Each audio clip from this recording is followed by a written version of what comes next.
यदि सुंदर फसल चाहते हो तो किसान बनो, असली किसान बनो। आलसी लोग अच्छे किसान नहीं हो सकते। मजबूत किसान वृष्टि, कीचड़, धूप, शीत आदि की कुछ भी परवाह नहीं करता।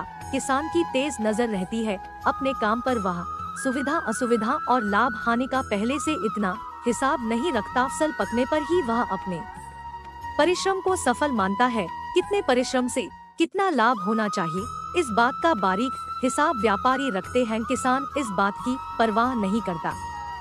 वह तो यही समझता है कि यदि देव ने दया न की तो सारी मेहनत व्यर्थ हो जाएगी। पर यूँ समझकर वह मेहनत से मुंह नहीं मोड़ता, क्योंकि वह इस बात को भी जानता है कि यदि मैंने खेत तैयार नहीं किया तो देवता की दया से कुछ नहीं होगा। इसीलिए वह अपने परिश्रम से नहीं चूकता। खेत तैयार करने में कभी आलस्य नहीं करता। उसको इसी में आनंद और शांति रहती है।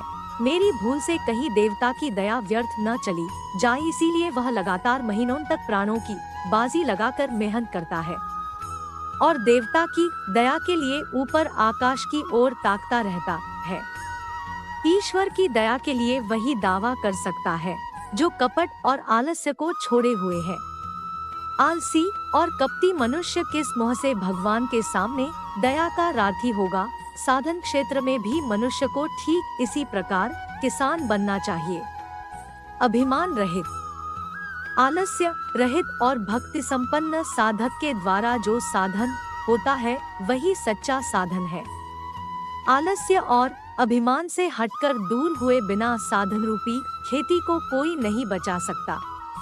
जी तोड़ परिश्रम करते हुए भी फल के संधान को छोड़ना चाहिए।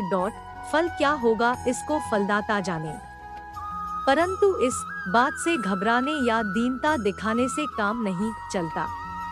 खेती को बचाए रखना चाहिए। हाथ पैर सिकोड़कर बैठे रहना उचित नहीं। केवल एक यह विश्वास रखना चाहिए कि किसी न किसी दिन तो देवता की दया होगा ही। मेरी तैयारी न देखकर कहीं उसे हताश होकर लौट जाना न पड़े। जिसके मन में इतना सा बल नहीं है उसका साधन क्षेत्र में अवतीर्ण होना विडंबना मात्र है। साधन भूमि के कृषक को उद्दंडता और अभिमान से सदा दूर रहना चाहिए।